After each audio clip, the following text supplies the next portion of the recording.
एक छोटा सा गांव है जो पहाड़ियों के बीच चुपचाप बसा हुआ है। यहाँ जिंदगी धीरे चलती है, जैसे चीड़ के पेड़ों से होकर गुजरने वाली हल्की हवा।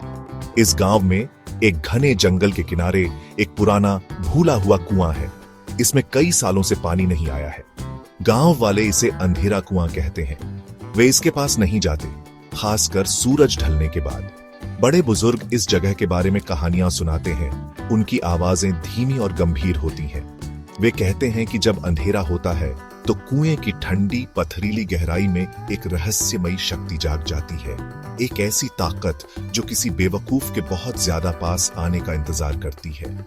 गांव के बच्चे इन चेतावनियों को सुनकर बड़े होते हैं। अंधेरा कुआं के पास कभी मत खेलना, उनकी माएं कहती हैं। उनकी आंखों में एक सच्ची डर होती है। वह जगह हमारे लिए नहीं है, अब वह किसी और की है। कुआं सिर्फ जमीन में एक सूखा गड्ढा नहीं था। यह जीवितों की दुनिया और कुछ बहुत पुराने, बहुत गहरे के बीच की एक सीमा रेखा थी।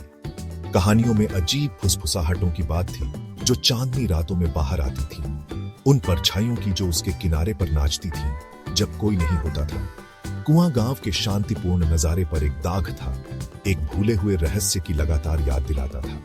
ये कहानियां पीढ़ियों दर पीढ़ियों चलती रहीं, गांव की पहचान का हिस्सा बन गईं। हर परिवार के पास एक कहानी थी, कुएं के शांत अधिकार का सम्मान करने का एक कारण। कुछ कहते थे कि एक बेचैन आत्मा अंदर फंसी हुई थी, एक खोए हुए खजाने की रखवाली कर रही थी। दूसरों का मानना था कि यह दूसरी दुनिया का एक दरवाजा था, एक ऐसी दुनिया जहां से कोई वापसी नहीं थी। चेतावनियां स्पष्ट और निश्चित थीं। बच्चों को उसकी दिशा में उंगली उठाने की भी मनाही थी। अंधेरा कुआं के आसपास की हवा भारी महसूस होती थी, जिसमें अनकहे डर और उन अनगिनत चेतावनियों का भार था जिन्हें बहुत पहले ही अनदेखा कर दिया गया था, जिसके भयानक परिणाम हुए थे। इसी वजह से कुएं के आसपास का इलाका हमेशा वीरान रहता था। उसके पथरीले मुंह के चारों ओर जंगली घास ऊंची और बेकाबू उगती थी और कंटीली झाड़ियां एक प्राकृतिक बाड़ बनाती थी। ऐसा लगता था जैसे प्रकृति खुद गांव को अंदर छिपी चीज से बचाने की कोशिश कर रही थी। कुआं वहां चुपचाप खड़ा रहा, साल दर साल। जमीन में एक काला खुला मुंह। उसने मौसम बदलते देखे, बच्चों को बड़ा होते देखा और नए बड़े बुजुर्ग बनते देखे जो वही पुरानी कहानियां सुनाते थे। वो इंतजार करता रहा, उस तरह के धैर्य के साथ जो केवल पत्थर और परछाई में हो सकता है, किसी ऐसे व्यक्ति का जो नियमों को तोड़ने की हिम्मत करेगा। इसी गांव में रिंकू नाम का एक लड़का रहता था।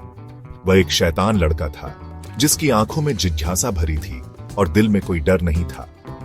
रिंकू को कहानियां सबसे ज्यादा पसंद थीं। वह गांव के बड़ों के साथ घंटों बैठता था, राजाओं, भूतों और दूर देशों की कहानियां सुनता था। लेकिन जहां उसे इन कहानियों का रोमांच पसंद था, वहीं उसे उन पर कभी सचमुच यकीन नहीं हुआ। उसके लिए वे सिर्फ शब्द थे, मनोरंजन के लिए या बच्चों को डराने के लिए। अंधेरा कुआं की कहानी उसकी पसंदीदा थी। उसे एक भूत या कुएं का विचार दिलचस्प लगता था, डरावना नहीं। वह बस यह स्वीकार नहीं कर सकता था कि पत्थरों के ढेर में कोई असली ताकत हो सकती है। रिंकू के दोस्त अक्सर कुएं के बारे में दबी, डरी हुई आवाजों में बात करते थे। वे एक दूसरे को उसके करीब जाने की हिम्मत देते थे, लेकिन कोई कभी नहीं गया। रिंकू बस उन पर हंसता था।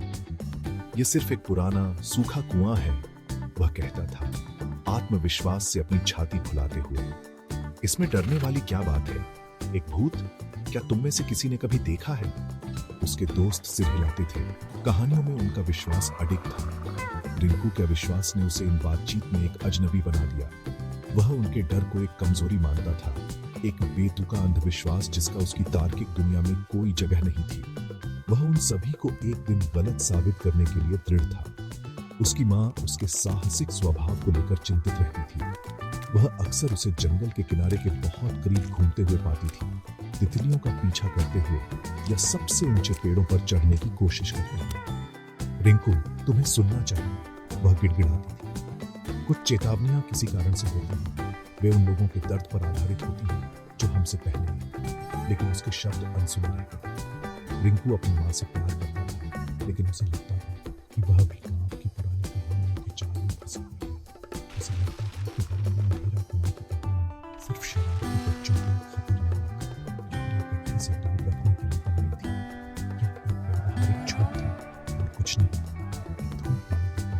जब उसके दोस्त वहाँ पर चौक में खेल रहे थे, रिंकू ने कुएं का फैसला किया और उस परिचित रास्ते की ओर खींचा चला गया जो अंधेरे कुएं की ओर जाता था। उसने बहुत करीब जाने की योजना नहीं बनाई थी, बस सुरक्षित धीरे से उसे देखने की। वो उस चीज को देखना चाहता था जिससे उसमें डर रहता था।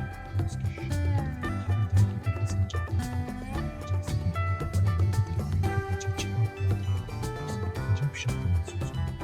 वो अकेला था, जो मारने की हिम्मत कर रहा था, लेकिन जो बेवकूफ नहीं था। तेरी विचार श्रेष्ठता की भावना उस रास्ते पर पहला कदम था जहां से वह कभी वापस नहीं लौटेगा।